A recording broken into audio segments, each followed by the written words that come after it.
Hey guys, welcome to the Gun Shop with me, Johnny. Today we're going to be having a little look at the updates from the general licenses and a couple of things that have happened since our last video on it.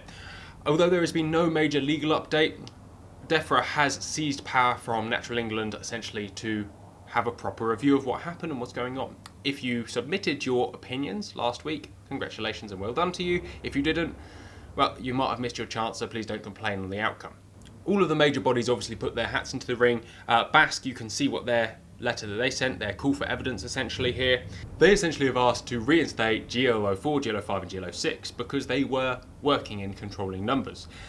However, we'll see what happens there. I think that is perhaps a little bit hollow, and inevitably we're going to see some more restrictions potentially, or perhaps some more individual species based legislation. As we currently know, we are currently sat on permission to shoot crows, Canada geese and pigeons for very specific reasons. All the licenses are workable in their very specific reason, however require a significant amount more work and effort than they did before, and as such they're kind of considered unworkable by a lot of the shooting public because, well, if you see a crow and there's an opportunity to shoot it, you might actually need a folder of evidence. If the pigeons are hammering your crops, you will need a folder of evidence to go and shoot them, and that perhaps is a step too far.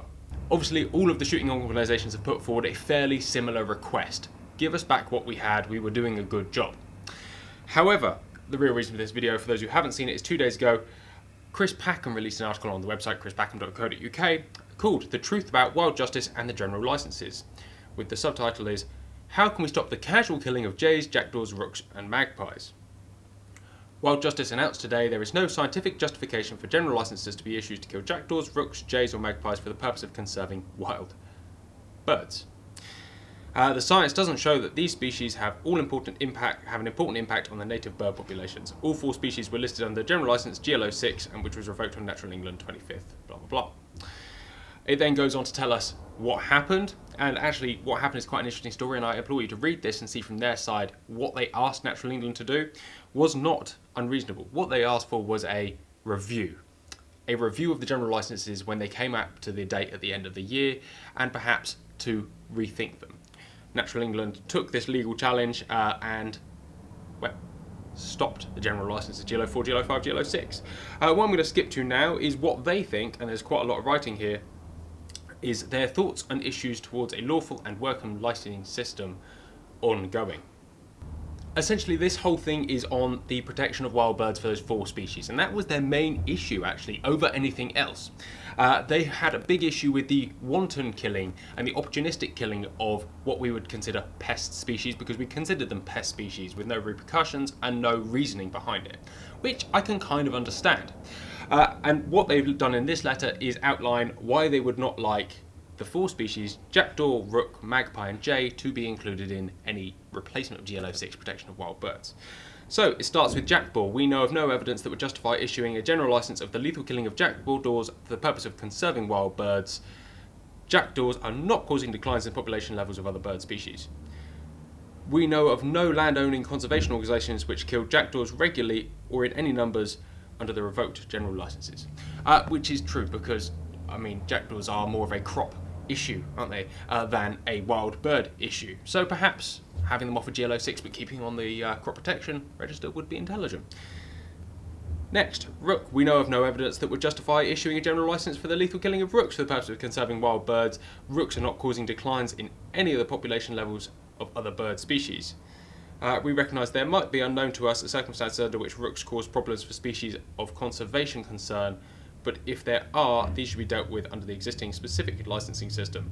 Essentially what they're saying here is they recommend that no general license should be issued for the purposes of killing rooks to protect flora and fauna, which they also say for jackdaws. And that's where I have issue with both of these, is yes, they do not predate on wild birds, but they do cause issues in large numbers. They thrive in the ecosystem that we provide them through our agriculture and wildlife management system, and other birds do not, so we need to control them to give other birds a chance.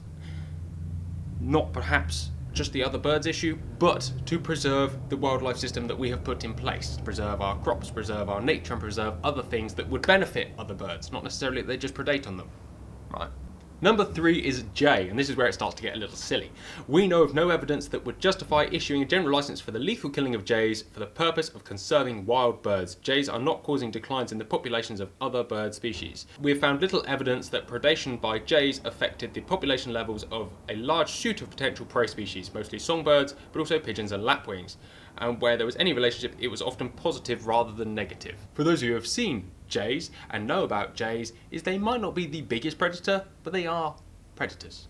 And if you have a large population of them, yes, they'd issue an individual license, but surely that should be down to land owners and land managers just to be able to go, I've got quite a few.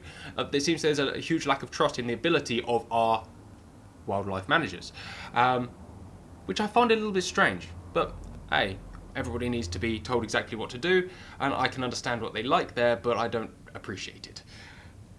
Ironically, they also say that they do not want jays to be included in any serious damage to crops or livestock licensing, which is probably intelligent. However, then we would not be able to control jays at all. It would have to be on a case-by-case basis, by which point, by the time you submitted, it might be too late or whatever. It seems, again, a lack of trust.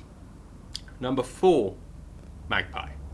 We know of no evidence that would justify issuing a general license for the lethal killing of magpies for the purpose of conserving wild birds. There have been several large correlative studies of impacts of magpies on various species of potential prey, mostly songbirds, but none has found any strong evidence for impacts.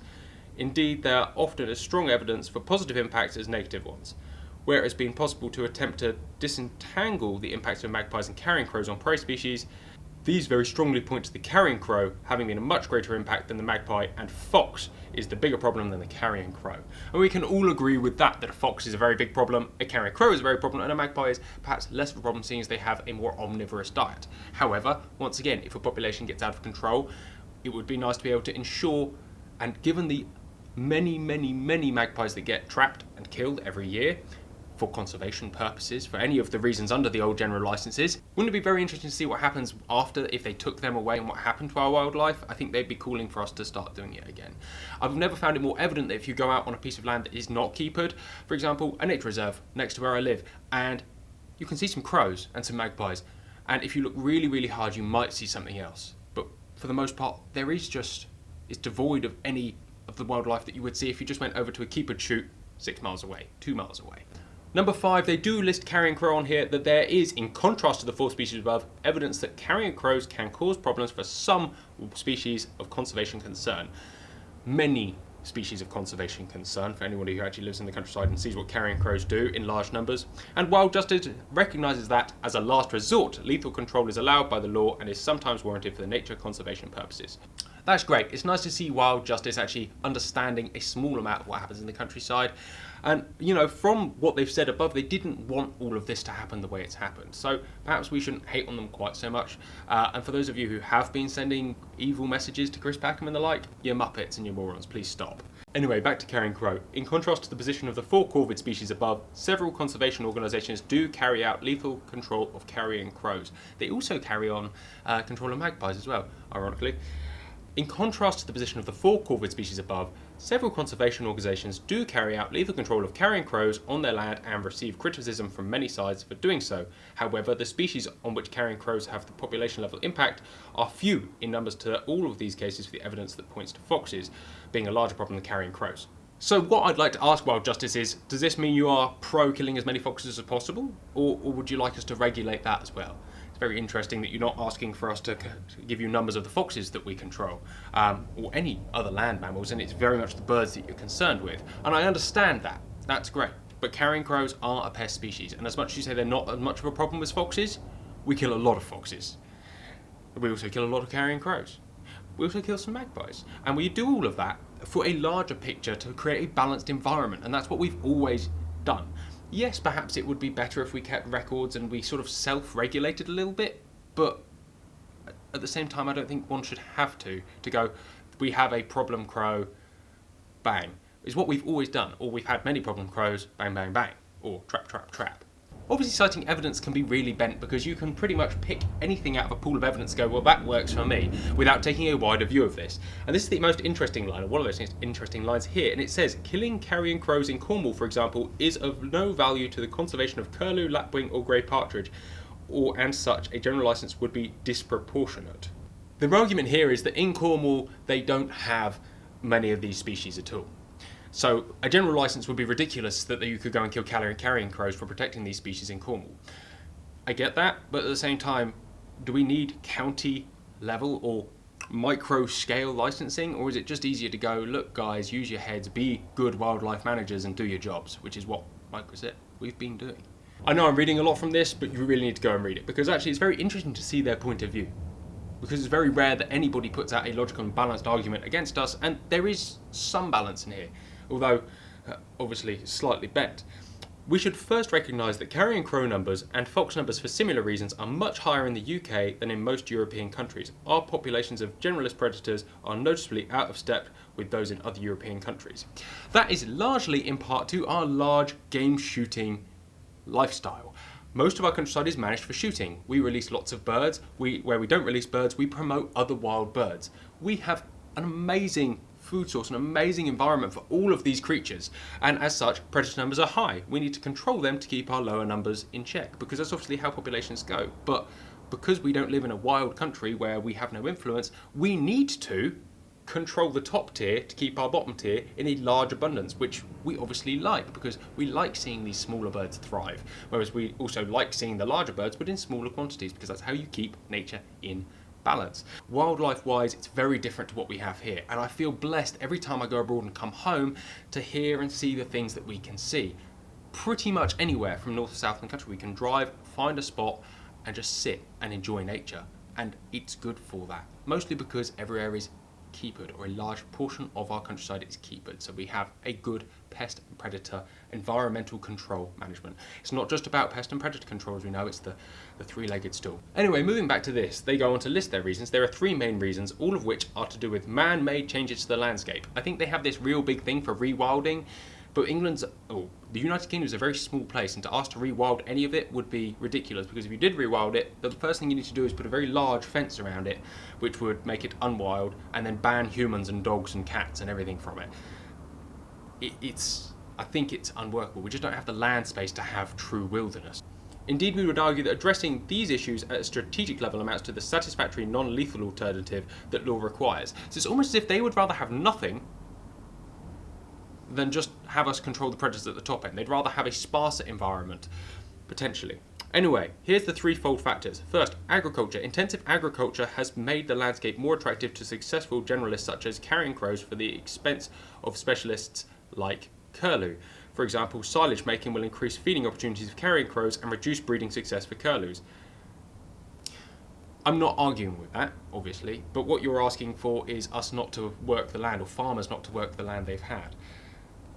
We import something like 48% of our food, and what you're asking us to do is import even more. Second point, and obviously the one that they're trying to hammer home, massive releases of non-native game birds. Over 50 million pheasant and red-lake partridges are reared and released into the countryside each year. Around a third of them are shot, so tens of millions each year die of other causes and are killed by predators, and perhaps scavenged by predators after dying in road traffic accidents of disease and warfare. This food bonanza, particularly over the winter period, is very likely to maintain high numbers of carrion. Yes, the clue is in the name carrion, crows, foxes, etc., which then may predate species of conservation concern the following spring. They seem to miss through all of this that we obviously promote birds of prey and birds they also love. Large, shiny, hooky beak, big talon birds that they love feed on pheasants and partridge, so we are promoting the top scale. Anyway, I'm moving on from that because I'm not entirely qualified to talk about it, and we don't have time for that massive argument right now, is a quote from Labour MP for Corby, Andy Sawford. DEFRA has not assessed the impact of releasing pheasants or red-legged partridges on biodiversity and is not currently planning on any research in this area due to other biodiversity research priorities. This boils back to the African hunting argument, actually, that we fund all of that countryside management. Thousands of tons of feed go out into the countryside, hedgerows, trees, covers are maintained, wild bird strips maintained. Our countryside is managed for wildlife generally, but yes, more specifically for the partridge and the pheasant, because that's where the money comes from. But the fringe benefits of that are massive, and I would love there to be research that they do into this, proper research, not biased research, to say that actually, you know what, on the whole, it is a positive for wildlife. I mean, how many estates are just going to carry on employing a keeper to manage their wildlife if there was no shooting? Nobody's going to take money and go, yeah, I'm going to just chuck my money into that for no reason other than conservation. Because Countryside is a business. When you own land, it's a business, and you have to make that business work.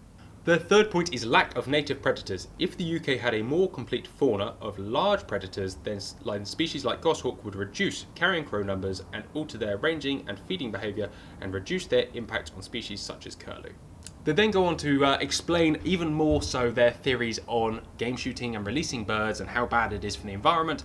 However, I don't think they actually understand the implications of removing that, because nobody, no farmer, no private landowner is going to go, yeah, I'm just going to let my farm go into a wilderness for birds and wildlife. Because A, it wouldn't happen, because it would just be a desert of foxes and crows, or a large number of this, or a very small number of everything. But mostly they're not going to do it because that's not going to pay the bills, is it? The final point I want to make out of this is that they have a general point on wood pigeons. And it says this: an unforeseen consequence of our successful legal challenge is that a spotlight has been thrown on the shooting of wood pigeons. As far as we can make out, the shooting of wood pigeons for sport or for food is not authorised under any current legislation. Wood pigeons that are legally shot, e.g. for purposes of preventing serious damage to crops, may be sold as food. Any cursory reading of the shooting press will reveal that there is a lot of shooting of wood pigeons for sport or commerce outside the terms of the law. This is presumably why buried away in the recently published GL31 is the phrase, "Important. This licence does not permit the killing of wood pigeons solely for commercial and or recreational purposes, and is only activities conducted in accordance with this licence are authorised. If there is evidence that this licence is being used inappropriately, then Natural England may review this licence. We believe that there is plenty of evidence that wood pigeons were being shot for the purposes of commercial and recreational purposes before the revocation of GL04, GL05 and GL06, and would be amazed if this is not continuing now, at a time when shooting of wood pigeons to prevent serious damage to most of the crops is long gone." Well, firstly, they didn't read GL31 because it allows us to prevent future damage, the potential future damage. So as long as we have records that the pigeons came in and damaged, which we all do in our game books, that we shot this many pigeons then because they were on the crops hard and the crop you were on, which is why I've always kept a diary, and most pigeon shooters do keep diaries. Yes. Do we enjoy it for sport? Well, I suppose we do, and there's any harm in saying that I enjoy hunting, and shooting pigeons is no different. Would I do it if it was illegal? No, I would not. Do I do it to protect crops?